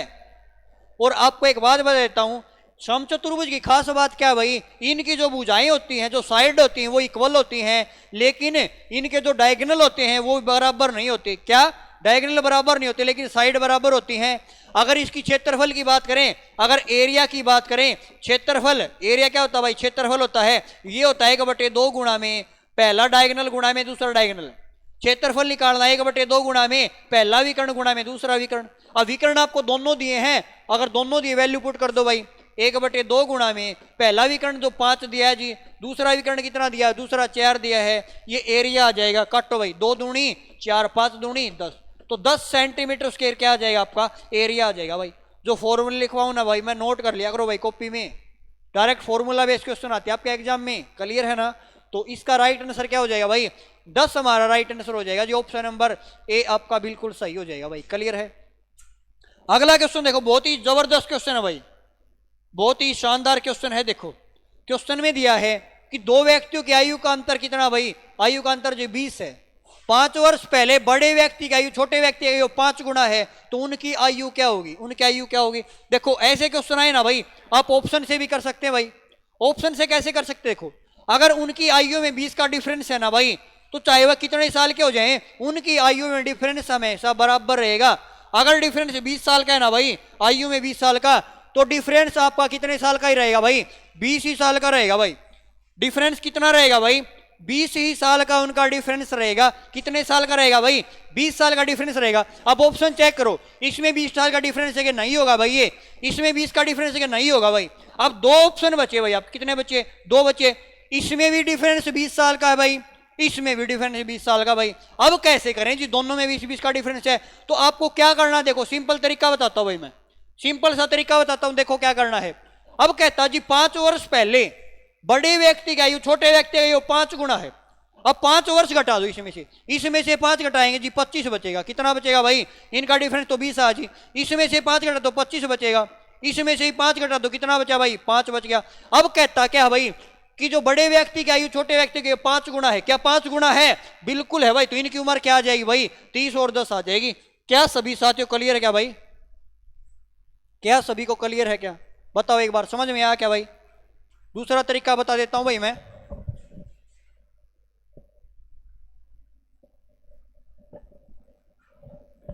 ठीक है ना भाई। तो इनकी आयु क्या आ जाएगी भाई, 30 और 10 आएगी। लेकिन आप कहोगे सर ये तो आपने ऑप्शन से बता दिया, विदाउट ऑप्शन बताओ भाई। तो विदाउट ऑप्शन बताए तो विदाउट ऑप्शन भी देख लो भाई, दोनों तरीके बताएंगे भाई आपको। विदाउट ऑप्शन, ऑप्शन से करना देखो सेकंडों में कर दिया हमने। विदाउट ऑप्शन देख लो भाई, 2 व्यक्ति का आयु का अंतर 20 है भाई। 2 व्यक्ति हैं, एक बड़ा और एक छोटा भाई, एक हमने ए मान लिया और एक बी मान लिया। अब दोनों का आयु का अंतर 20 है, इसका मतलब एक व्यक्ति बड़ा है, ये मान लिया 1 साल का है, ये वाला x प्लस 20 का हो जाएगा भाई। बड़ा है तो x प्लस के 20 का हो जाएगा। यहां तक कोई डाउट भाई, क्लियर है, ठीक है। आगे देखो क्वेश्चन में क्या कहता भाई, आगे कहता जी 5 वर्ष पहले बड़े की आयु छोटे की आयु का 5 गुना है। 5 वर्ष पहले बड़े की आयु छोटे की आयु का 5 गुना है। अब 5 वर्ष पहले की बात करें, ये हो जाएगा जी x प्लस के 20 माइनस के 5। ये वाला हो जाएगा भाई, कितना हो जाएगा जी, ये हो जाएगा यहां से भाई x माइनस के 5। और रेशियो कितना आएगा, इनका रेशियो आ जाएगा जी, इसका रेशियो 1 का 5 गुना। देखो भाई 5 गुना है, छोटे का 5 गुना, छोटा करेगा तो बड़ा कितना भाई 5 है। क्रॉस मल्टीप्लाई करो और x का मान निकाल दो, करो भाई। यहां से करेंगे जी, हो जाएगा जी x प्लस के 20 में से 5 जाएगा 15 बचेगा। इस साइड आएगा 5x हो जाएगा और 5 के 25 आ जाएगा भाई। कोई डाउट भाई यहां तक, आगे चेक करो भाई। आगे जी 25 इस साइड आ जाएगा, ये 40 हो जाएगा। कितना आएगा, 40 हो जाएगा। और x इस साइड घटेगा, 4x आ जाएगा। तो x का मान कितना आएगा, x का मान 4 से भाग दें, x का मान 10 आ जाएगा जी। अगर x का मान आपके पास 10 आया, यहाँ पे 10 पुट कर देंगे 10 आएगा, यहाँ पे 10 पुट करेंगे 30 आ जाएगा। तो a की उम्र 30, b की उम्र 10 आएगी। दोनों उम्र आ गई आपके पास भाई। आप बेसिक से बता दिया भाई आपको, बताओ भाई, दोनों तरीके आपको बता दिए। लेकिन एग्जाम में कैसे करेंगे ना, एग्जाम इस प्रकार कर लेना भाई, और बेसिक से कैसे करेंगे ये इस प्रकार कर लेना। कोई डाउट भाई यहाँ तक क्लियर है। अगले क्वेश्चन की ओर बढ़े, नेक्स्ट क्वेश्चन की ओर चलते हैं। और सभी साथी ना भाई कमेंट करके बताया भी करो भाई आपके कितने क्वेश्चन सही हुए, ठीक है ना। आपको भी आपके अंदर का पता चलेगा भाई हम कितने क्वेश्चन सही हुए, ठीक है ना। करोगे तो पता चल जाएगा भाई। और डेली क्लास ले लेना भाई, आप एक स्पेशल कॉपी लगा लेना भाई। और उस कॉपी में आप क्या करना कि जो डेली मॉक टेस्ट करवाया जा रहा है, एक मॉक टेस्ट है भाई, डेली आपको जितना करवाया, जितना उसके बारे में, एक क्वेश्चन के बारे में जितनी डिटेल लिखवाई जाए सभी लिखो भाई। फिर उसका रिवीजन कर लो भाई, फिर अगला मॉक टेस्ट करवाओ, पीछे वाले को रिवाइज कर लो भाई। इस प्रकार आपके बहुत क्वेश्चन हो जाएंगे भाई, ठीक है ना। क्वेश्चन कर लो भाई। देखो, किस दर से 500 रुपए का साधारण ब्याज है 4 वर्ष में 40 रुपए बनता है, रेट ऑफ इंटरेस्ट बतानी, दर क्या होगी। अब दर हमें बतानी है, रेट ऑफ इंटरेस्ट बतानी भाई। तो दर कैसे निकालेंगे, दर का फॉर्मूला होता है ब्याज गुणा में 100। ब्याज सिंपल इंटरेस्ट गुणा में 100 हो जाएगा, डिवाइड में मूलधन गुणा में समय हो जाएगा। मूलधन हमारा प्रिंसिपल होता है, समय हमारा टाइम होता है। अब सिंपल इंटरेस्ट तो जी 40 दिया है, तो 40 गुणा में 100 हो जाएगा भाई। मूलधन क्या दिया, मूलधन तो जी 500 दिया है। और टाइम कितना दिया है, टाइम हमें दिया जी 4 वर्ष दिया है। अब यहां से काटेंगे, रेट ऑफ इंटरेस्ट आएगा, काटो भाई। यहां से काटे 2 जीरो से 2 जीरो कट जाएंगी, और यहां से 4 से कटेगा जी 10 पे, और 5 से कटेगा भाई 2 पे। तो रेट ऑफ इंटरेस्ट क्या आ जाएगी, रेट ऑफ इंटरेस्ट 2% आ जाएगी। और ऑप्शन नंबर बी आपका बिल्कुल राइट आंसर हो जाएगा, सही जवाब होएगा। क्वेश्चन देखो, ऐसा क्वेश्चन है भाई आपके लगभग 2-3 सेट के अंदर आ लिया। मैं ऐसे एक स्पेशल क्लास भी ले लूंगा भाई आपकी अलजेब्रा से रिलेटेड भाई। ऐसे ऐसे क्वेश्चन जो पूछे जाते हैं ना भाई, उनको एक ही क्लास में निपटा देंगे भाई। ऐसे टाइप के क्वेश्चन एक ही क्लास में निपटा देंगे। अगर ऐसा क्वेश्चन है आपका गलत नहीं होगा, क्योंकि इस टाइप के क्वेश्चन बहुत पूछे जाते हैं भाई, और आपको 2-3 प्रैक्टिस सेट कराओ सभी में एक क्वेश्चन आपको मिलता भाई। ठीक है, देखो क्वेश्चन में कहता जी x + 1/x 2 के बराबर है, तो x का मान क्या हुआ? अब x का मान अगर 1 पुट करूं ना मैं, और यहां भी 1 पुट करूं, 2 के बराबर आएगा, तो x का मान कितना आएगा भाई? 1 ही आ जाएगा। कितना आएगा? 1 ही आ जाएगा। हमारा राइट आंसर हो जाएगा भाई। क्या हो जाएगा? राइट आंसर हो जाएगा। क्या सभी को कोई क्लियर है भाई? बताओ एक बार जल्दी से, समझ में आया ना? अगले क्वेश्चन की ओर बढ़े। चलो भाई नेक्स्ट क्वेश्चन पर चलते हैं। अगला क्वेश्चन देखो भाई, और क्वेश्चन है ना भाई, ये ट्रेन वाला टॉपिक से इंपॉर्टेंट है भाई, इंपॉर्टेंट है भाई, और बहुत ही जल्द ना भाई हम आपके लिए ना एक मैथ है ना भाई, मैथ का कंप्लीट कोर्स लेकर आ रहे हैं भाई। मैथ स्पेशल मैथ का कंप्लीट कोर्स, जिसमें आपको सभी चैप्टर मिलेंगे, प्लस में आपके मॉक टेस्ट भाई, ऑनलाइन आपके मॉक टेस्ट होंगे भाई, 15 मैथ के मॉक टेस्ट होंगे, और उनका बाद में यूट्यूब पे सॉल्यूशन करवा जाएगा। 15 मॉक टेस्ट होंगे, ठीक है ना? चलो क्वेश्चन कर लेते हैं। 72 किलोमीटर प्रति घंटे की रफ्तार से चल रही 600 मीटर लंबी रेलगाड़ी है ना, एक सुरंग को 1 मिनट में पार करती है। सुरंग की लंबाई क्या होगी? यहाँ पे एक पॉइंट याद रखना, क्या? जब ट्रेन है ना किसी सुरंग को पार करती है, या किसी पुल को पार करती है, या किसी प्लेटफार्म को पार करती है, तो खुद की प्लस में, तो अगर प्लेटफार्म तो प्लेटफार्म की लंबाई, पुल है तो पुल की लंबाई को पार करेगी भाई, सुरंग है तो सुरंग की लंबाई को पार करेगी। लेकिन जब ट्रेन किसी आदमी को पार करेगी, किसी खंबे को पार करेगी, तो वहां पे खुद की लंबाई पार करेगी, स्वयं की लंबाई पार करेगी। लेकिन क्वेश्चन में यहाँ पे तो जी सुरंग को पार किया तो उसने टोटल लंबाई पार की। अब यहां से टोटल लंबाई निकाल लेंगे। अगर दूरी निकालनी है, दूरी का फॉर्मूला क्या होता है भाई? चाल गुणा में समय भाई, चाल गुणा में समय, फॉर्मूले लिख लेना भाई, इंपॉर्टेंट है। दूरी होती है डिस्टेंस, चाल स्पीड इनटू में टाइम भाई। कोई डाउट भाई यहां तक? ठीक है। अब आगे देखो, स्पीड तो जी 72 किलोमीटर प्रति घंटा है, हमें निकालना, लंबाई निकाले, हमें दूरी निकालनी। दूरी होती है चाल गुणा समय, चाल स्पीड है जी, स्पीड 72 किलोमीटर प्रति घंटा।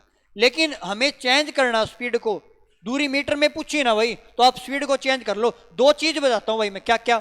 एक तो जी स्पीड अगर मीटर पर सेकंड बनानी है, 1 किलोमीटर पर आवर बनाना, किलोमीटर पर आवर बनाना, तो क्या करना है? मीटर पर सेकंड बनाओ, 5/18 गुणा करवा दो भाई। किलोमीटर पर आवर बनाओ ना, तो 18/5 से गुणा करो। 2 पॉइंट बता दिए भाई, इंपॉर्टेंट पॉइंट है, क्लियर है ना? अब देखो 72 किलोमीटर मीटर बढ़ाएंगे जी, 5/18 गुणा करवा दिया। गुणा में टाइम कितना लिया है? टाइम लिया 1 मिनट, तो 1 मिनट को हम जी 60 सेकंड भी तो कह सकते हैं, हमने 60 सेकंड का समय लिया है। काटो भाई यहाँ से, 18 चौके 72 आएगा जी, गुणा करो भाई, 6 पंजे 30, 3 चौके 12, 1200 आ जाएगा भाई। टोटल दूरी क्या आएगी? डिस्टेंस 1200 आएगी। लेकिन इस टोटल डिस्टेंस के अंदर क्या क्या भाई? इसके अंदर ट्रेन की लंबाई भी है, ट्रेन की लंबाई भी जी 200 मीटर में, क्या क्या भाई? 1200 मीटर में जी ट्रेन की लंबाई भी है, और हमारी जो सुरंग है ना उसकी भी लंबाई, टनल की भी लंबाई, सुरंग की लंबाई। लेकिन टनल तो 600 मीटर लंबी, रेलगाड़ी कितनी भाई? 600 मीटर लंबी है। अब रेलगाड़ी की लंबाई तो जिन्हें 600 मीटर दे दी। अगर 600 मीटर की रेलगाड़ी है तो टोटल 1200 में से अगर 600 की रेलगाड़ी है तो सुरंग की लंबाई कितनी बची? 600 ही तो बची ना भाई। यही हमें बताना है, तो कितने मीटर की आ जाएगी भाई? 600 मीटर की आएगी। ऑप्शन नंबर आपका पहला बिल्कुल राइट आंसर हो जाएगा, सही जवाब हो जाएगा भाई। क्या सभी साथियों क्लियर? क्या भाई समझ में आया? क्या भाई नेक्स्ट क्वेश्चन की ओर बढ़े। अगला क्वेश्चन देखो भाई, कल भी ऐसा क्वेश्चन करवाया था भाई कि आपका पार्टनरशिप से क्वेश्चन है भाई। राम और श्याम ने मिलकर एक व्यापार आरंभ किया, 8,000 रुपए लगाए तथा 1 वर्ष के अंत में कुल लाभ है ना वो राम और श्याम को 360 और 450 का हुआ। श्याम ने कितना धन लगाया? कल आपको एक बात बताई थी, क्या बात बताई थी? अगर बराबर समय के लिए लगाते हैं ना रुपए, तो जो उनका लाभ का अनुपात, जो उनके इन्वेस्टमेंट का अनुपात होता है ना, जो जितना भी रुपया लगाते हैं उनका अनुपात, वही उनके प्रॉफिट का अनुपात होता है। लेकिन अब की बार तो में 1 का रुपए निकाल लें भाई कि किसने कितना धन लगाया है। अब यहाँ से प्रॉफिट तो दे ही रखा भाई, प्रॉफिट तो दे रखा हमें, तो इसका क्या निकाला? अनुपात देखो कैसे निकालेंगे। श्याम ने 8,000 रुपए लगाए भाई, कितने लगाए? 8,000 रुपए लगाए, 12 महीने के लगाए, टाइम तो बराबर है। दूसरा क्या किया भाई? और राम ने क्या किया भाई? ये राम ने लगाया 8,000, श्याम ने निकालने हैं, श्याम ने मान लीजिए 100 रुपए लगाए, लेकिन टाइम तो इसका ही बराबर है, 12 महीने के लगाए। और ये अगर टाइम बराबर, तो बराबर क्या आएगा? लाभ का अनुपात। और लाभ क्या दिया देखो, एक को जी 360 रुपए, ये लाभ का अनुपात 360 दिया है, ये कितना दिया? 450 भाई। अब आपको एक बात बताई थी, जब भी बीच में बराबर का निशान है तो संख्या ऊपर ऊपर के काट सकते, नीचे नीचे काट सकते, ये बात बताई थी ना भाई अच्छी प्रकार से। काटो भाई, यहां से काटते हैं जी, देखो 12 से कटेगा भाई 30 पे, 0 से मैं 0 काट देता हूं भाई, ठीक है। अब यहां से काटे जी, 3 से कटेगा भाई 15 पे काट दे, किस पे काटा भाई? 15 से काट दे। फिर काटो भाई, 3 चौके 12 और 3 पंजे 15 आ जाएगा जी। 4 से काटे, 4 से कटेगा जी 4 दूनी 8, 200 पे कट जाएगा भाई। किस पे कट जाएगा, सॉरी 2000 पे कट जाएगा। किस पे कटेगा, 2000 पे कट जाएगा। अब x का मान चाहिए, x दूसरी साइड चला जाएगा भाई, ये गुणा में चला जाएगा जी, कितना आएगा 10,000 हो जाएगा। तो x का मान कितना आएगा 10,000 आएगा। x हमने क्या माना था भाई, श्याम मानना था, तो श्याम की आय कितनी आ जाएगी, कितने रुपए लगाए भाई 10,000 रुपए लगाए। कितने लगाए भाई 10,000, 10,000 रुपए लगाए। यहां तक कोई डाउट भाई, क्लियर है। चलो नेक्स्ट क्वेश्चन पर चलते हैं भाई। और ये सीरीज भाई आपको एग्जाम में सिलेक्शन दिलाएगी। एक ये इंपॉर्टेंट क्वेश्चन है भाई, चतुर्थ अनुपाती क्या होगा, फोर्थ प्रोपोर्शन क्या होगा। यहाँ पे 3 पॉइंट बन सकते हैं भाई। क्या क्या, सेकंड प्रोपोर्शन क्या होगा जी, मध्य अनुपात पूछ ले। क्या पूछ ले भाई कि सेकंड प्रोपोर्शन भाई, सेकंड प्रोपोर्शन या मध्य अनुपात। यहां पे देखो भाई सेकंड प्रोपोर्शन पूछ ले भाई, या पूछ ले थर्ड प्रोपोर्शन पूछ ले भाई, या हमसे पूछ ले जी फोर्थ प्रोपोर्शन। हिंदी में कहते हैं भाई अनुपात। ये जी मध्य अनुपात होता है, ये चतुर्थानुपात, ये तृतीय अनुपात और चतुर्थानुपात। मध्य अनुपात कैसे निकाले, 2 संख्या देगा उनकी गुणा करवा के रूट ले दो भाई। ये पॉइंट इंपॉर्टेंट है भाई आपके एग्जाम के लिए, वेरी वेरी इंपॉर्टेंट लगा लेना भाई, वेरी वेरी इंपॉर्टेंट भाई। तीसरा अनुपात कैसे निकालेंगे, दूसरी संख्या की जी 2 बार गुणा करवा के पहली वाली से भाग दे देंगे। चतुर्थानुपात कैसे निकालेंगे, चतुर्थानुपात जी तीसरी की और दूसरी गुणा करवा के पहली से भाग दे देंगे, चतुर्थानुपात निकाल देंगे। 3 पॉइंट बता दी, रेशियो का टॉपिक करवाया था मैंने, डेली टॉपिक वाइज क्लास रही उसके अंदर, वेरी वेरी इंपॉर्टेंट पॉइंट। अब क्वेश्चन ने पूछा क्या, वो देखो चतुर्थानुपात पूछा है, ये होता है जी फोर्थ प्रोपोर्शन। क्या पूछा है, फोर्थ प्रोपोर्शन। और फोर्थ प्रोपोर्शन बता, तीसरी संख्या और दूसरी संख्या गुणा कराए पहली से भाग। तीसरी संख्या कितनी भाई 0.3 है जी, 0.3। दूसरी संख्या कितनी है 0.12, बाकी से करवाना है 0.2 से। एक बात बताओ भाई, क्या बात बताएं जी, देखो इस पॉइंट से तो मैं ये पॉइंट काट सकता हूं भाई, बराबर है, पॉइंट कट जाएगा। लेकिन जब ये वाला पॉइंट काटेंगे ना तो हमारे पास डिवाइड में कितना आएगा, आप कहोगे जी डिवाइड में हमारे पास 100 लेना पड़ेगा। क्या लेना पड़ेगा भाई, 100 लेना पड़ेगा। हमने 100 ले लिया, क्योंकि इस पॉइंट से तो पॉइंट कट चुका है, ये वाला तो हमारा पॉइंट कट चुका है भाई, ठीक है। अब इसको काटो भाई, किससे कट रहा है, देखो ये काटे दी, देखो 2 छिक्के 12, 6 तो ये 18 आएगा। लेकिन डिवाइड में 100 है, तो 100 है तो हम इसको लिख सकते हैं 0.18 भाई, कि 0.18 आपका राइट आंसर हो जाएगा। ऑप्शन नंबर बी बिल्कुल करेक्ट आंसर हो जाएगा। वेरी वेरी इंपॉर्टेंट क्वेश्चन है भाई, क्लियर है। अगला क्वेश्चन देखो क्या कहता है, एक दुकानदार 1 रुपए में क्या करता भाई, एक दुकानदार जी 1 रुपए में, एक दुकानदार 1 रुपए में 5 आम बेचता भाई। कितने 5 आम बेचता है, उसे 40% का लाभ प्राप्त करना है, तो उसे 1 रुपए में कितने आम खरीदने होंगे, 1 रुपए में कितने आम खरीदने होंगे, ये हमें बताना है भाई। देखो एक बात बताओ भाई, क्या बात बताएं, देखो क्वेश्चन में कहता जी 5 आम खरीदे भाई, क्या खरीदे 5 आम। अगर कोई व्यक्ति वस्तु खरीदता भाई, अगर उसने 5 आम खरीदे, कितने खरीदे भाई 5 आम, ठीक है, 40% का लाभ होता है भाई। देखो 2 तरीके से करवाता हूं क्वेश्चन। पहला तरीका क्या, 40% का लाभ हो, इसका मतलब 40/100, 20 दूनी 40, 20 पंजे 100, 20 दूनी 40 और 20 पंजे 100 भाई, ठीक है। तो यहां से कितना आएगा भाई, इसका 40% 2 5/2 हो जाएगा। इसका अगर वस्तु 5 की है, 2 का लाभ हुआ, 7 में बेच दी, ये इनके प्रॉफिट का रेशो भाई। और प्रॉफिट का रेशो रुपए का अनुपात है ना, उनका उल्टा क्या होता है, क्वांटिटी का अनुपात, उसकी जो मात्रा है उसका अनुपात होता भाई। और इसका अनुपात करेंगे 7 और 5 हो जाएगा, मात्रा का अनुपात। अब कहता जी 5 आम बेचे, यहाँ पे भी 5 बेचे, 5 का मान 5 है तो 7 का मान क्या आएगा, 7 आएगा। ये वाले बेचे थे, ये वाले खरीदे थे, तो कितना आएगा भाई 7 खरीदे। कितने खरीदे भाई 7 खरीदे, यही हमारा राइट आंसर होएगा। कोई डाउट भाई यहाँ तक, कि जो रुपए का अनुपात है ना जी, वो क्वांटिटी का अनुपात का उल्टा हो जाएगा। ये हमारा क्वांटिटी का अनुपात है, क्वांटिटी 7 से 5 हुई है, कि अगर 7 खरीदे थे ना तो 5 उसने बेचे, 7 खरीदे थे, कितने बेचे भाई 5 बेचे, और 5 बेचे। क्वेश्चन में कहता जी 5 बेचे, तो 5 का मान 5 है तो 7 का मान कितना आएगा 7 आएगा। पहला तरीका ये है भाई। दूसरा तरीका और बता देता हूं भाई मैं, दूसरा तरीका क्या है वो देखो भाई। दूसरा तरीका ये है, 5 आम बेचता भाई 1 रुपए में, तो 1 आम का भाव कितना आएगा 1/5 आएगा। 1/5 रुपए में बेचता है, बेचता तो विक्रय मूल्य 40% लाभ पे बेचता भाई, 140 का मान आएगा। किसका मान आएगा 140 का मान आएगा भाई, ठीक है। और बटे में कितना आएगा भाई 100 आ जाएगा। तो यहां से काटेंगे भाई 20 पंजे 100 आ जाएगा भाई, 20 सत्ते 140 आ जाएगा। हमने थोड़ा उल्टा लिख दिया भाई, बेचेगा विक्रय मूल्य 100 का मान हो जाएगा 140 का हो जाएगा भाई, ठीक है। यहाँ से काटेंगे 20 पंजे 100 हो जाएगा, 20 7 140 आएगा, 5 6 5 कटेगा, तो यह आ जाएगा 1 रुपए में कितने बेचे भाई, 1 रुपए में कितने खरीदे 7 आ जाएगा, कितने खरीदे 7 आ जाएगा भाई। क्लियर है, कोई डाउट भाई यहाँ तक?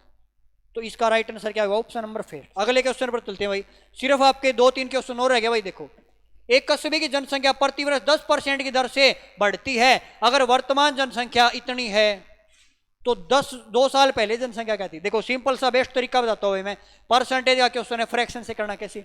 10% की दर से बढ़ती, 10% होता है 1/10, इसका अगर पहले जनसंख्या 10 थी फिर जनसंख्या हो जाती 11 एक साल में, लेकिन 2 साल का जिक्र है, स्क्वायर कर दो, 10 का स्क्वायर 100, 11 का स्क्वायर 121 हो जाएगा। यहां तक कोई डाउट? आगे कहता है जी वर्तमान जनसंख्या इतनी है, वर्तमान कितनी है हमारे पास 121, 121 का मान क्वेश्चन में कितना दिया भाई, 121 का मान दिया जी 242,000 इतना दिया है। तो एक का मान निकालेंगे, एक का मान निकालेंगे भाग दे देंगे, और एक का मान निकालेंगे 121 से भाग देंगे, ये किस पे कटेगा जी 2 पे कटेगा। तो एक का मान 200 आए, जिसके बारे में पूछे 200 से गुणा करा दो। अब पूछा जी 2 साल पहले जनसंख्या क्या थी, मतलब इस टाइम जनसंख्या क्या थी, यहाँ पे तो 100 थी, अगर एक का मान 200 है, 100 का मान 100 गुणा में 200 हो जाएगा, यहाँ से कितना आएगा भाई 20,000 आ जाएगा। क्या ऑप्शन में है? बिल्कुल है भाई, तो ऑप्शन आपका पहला बिल्कुल सही हो जाएगा, करेक्ट आंसर हो जाएगा। क्या सभी को क्लियर है, समझ में आया? चलो नेक्स्ट क्वेश्चन पर चलते हैं, क्वेश्चन नंबर 33। 11/22 y का औसत 30 है, y का मान क्या होगा। कल मैंने आपको एक बात बताई, औसत क्या होता है भाई, योग बटे नंबर, क्या होता है योग बटे नंबर, ठीक है। एवरेज बताया था, एवरेज क्या होता है जी, एवरेज होता है सम बटे नंबर, योग बटे में नंबर। अगर सम निकालू मैं तो क्या हो जाएगा, ये हो जाएगा जी एवरेज गुणा में नंबर, एवरेज गुणा में नंबर, ये हो जाएगा जी सम हमारा, योग हो जाएगा कि एवरेज हमारा जी औसत हो जाएगा, क्या हो जाएगा भाई औसत हो जाएगा, गुणा में नंबर संख्या हो जाएगा, और सम क्या हो जाएगा भाई योग हो जाएगा। हिंदी इंग्लिश दोनों लैंग्वेज में बता दिया, ठीक है। अब देखो 11/22 y का औसत 30 है जी, संख्या कितनी है जी, एक ये है कि ये 2 एक ये 3 है, इनका औसत कितना भाई 3 है, औसत कितना भाई 3 है।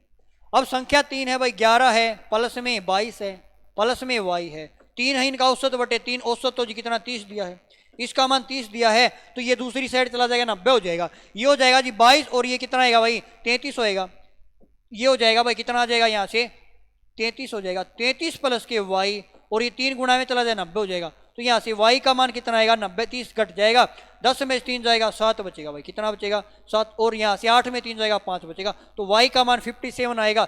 ये आपका राइट आंसर हो जाएगा, option number D correct answer हो जाएगा, सही जवाब हो जाएगा। इंपॉर्टेंट क्वेश्चन है भाई, नोट कर लेना। क्लियर है, कोई डाउट भाई? चलो नेक्स्ट क्वेश्चन पर चलते हैं भाई, आपके बिल्कुल 2 क्वेश्चन रह गए भाई, एक ये वाला और ये। देखो भाई मैंने आपको एक क्वेश्चन करवाया था भाई एचसीएफ और एलसीएम का, और एक देखो 2 संख्याओं का एलसीएम और एचसीएफ का गुणनफल किसके बराबर होगा। फॉर्मूले से डायरेक्ट क्वेश्चन पूछ लिया, फॉर्मूले क्या लिखवा था कि जी किन्हीं भी 2 एलसीएम और एलसीएम की गुणा है ना, किसके बराबर होती भाई, ये बराबर होती भाई, किसके बराबर होती है कि 2 संख्याओं की गुणा के बराबर होती भाई। किन्हीं भी 2 संख्याओं की गुणा उन संख्याओं के एचसीएफ और एलसीएम की गुणा के बराबर होती है। डेफिनेशन में भी क्वेश्चन डायरेक्ट पूछ लिया जाता है, और आप सभी के सामने क्वेश्चन है। क्वेश्चन देखो, 2 संख्याओं के योग के बराबर होगी, कभी नहीं होगी। 2 संख्याओं का गुणनफल बिल्कुल होगा भाई, यही हमारा राइट आंसर हो जाएगा, 2 संख्याओं गुणनफल के बराबर होगी, क्योंकि इनका एचसीएफ एलसीएम गुणा किसके बराबर, संख्या गुणनफल के बराबर, यही तो बताना है भाई। कोई डाउट? ये क्वेश्चन देखो वेरी वेरी इंपॉर्टेंट है भाई। क्वेश्चन देखो सोल्व करते हैं, जब बार सोल्व हटाएंगे ना, इसको बार को हटाएंगे तो सबसे पहले वाला अंदर वाले को सोल्व करेंगे, जब अंदर वाले को सोल्व करेंगे बार हट जाएगा। कैसे? 3 में से 2 जाएगा, 1 बचेगा, आपका 12 हट चुका, ये हो जाएगा 4 माइनस के 1, 4 में से 1 जाएगा, 3 बचेगा, ये हो जाएगा भाई 5 माइनस के 3, और 5 में से 3 जाएगा 2 बचेगा, और 5 में से 3 जाएगा तो कितना बचेगा भाई यहाँ से 4, 3 5 में से यहाँ से 6 में 2 जाएगा, कितना बचेगा भाई 4। कोई मिस्टेक कर दी क्या भाई? दोबारा देखो भाई,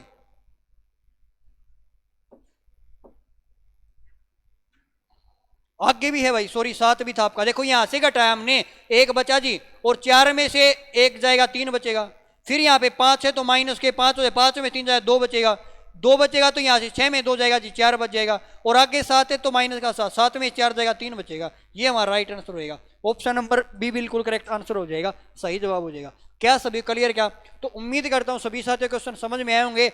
जो सर हैं वो जीके और साइंस करवा दी थी, हमने मैथ और रीजनिंग कंप्लीट कर लिया भाई, और डेली हम प्रैक्टिस सेट करते भाई, डेली हम ना भाई एक प्रैक्टिस सेट करते भाई, आपके एग्जाम में जैसे क्वेश्चन आएंगे वही क्वेश्चन उस प्रकार के क्वेश्चन करते हैं भाई, ठीक है ना। तो उम्मीद करता हूँ सभी साथी भाई क्लास लिया करो। और ये आपकी क्लास लाइव ही अभी तक स्टार्ट नहीं की है हमारी, जो शाम को क्लास चलती है भाई 8:15 बजे, तो आप सभी साथी जुड़ा करो भाई। आप उसको डायरेक्ट क्वेश्चन का जवाब दिया करो भाई, उसमें बातचीत नहीं करके क्वेश्चन का जवाब दिया करो, क्योंकि हमें पता चलता रहेगा आपके कितने क्वेश्चन सही हुए। कमेंट करके बताया करो भाई। और ये सीरीज आपकी लगातार चलनी चाहिए, या बताओ एक बार कमेंट करके ये बता दिया करो भाई। तो आज हमारा टेस्ट नंबर 4 था। जिन साथी ने पीछे क्लास नहीं देख ली वो क्लास को देख लेना। तो साथियों आज के लिए इतना ही। जय हिंद साथियों।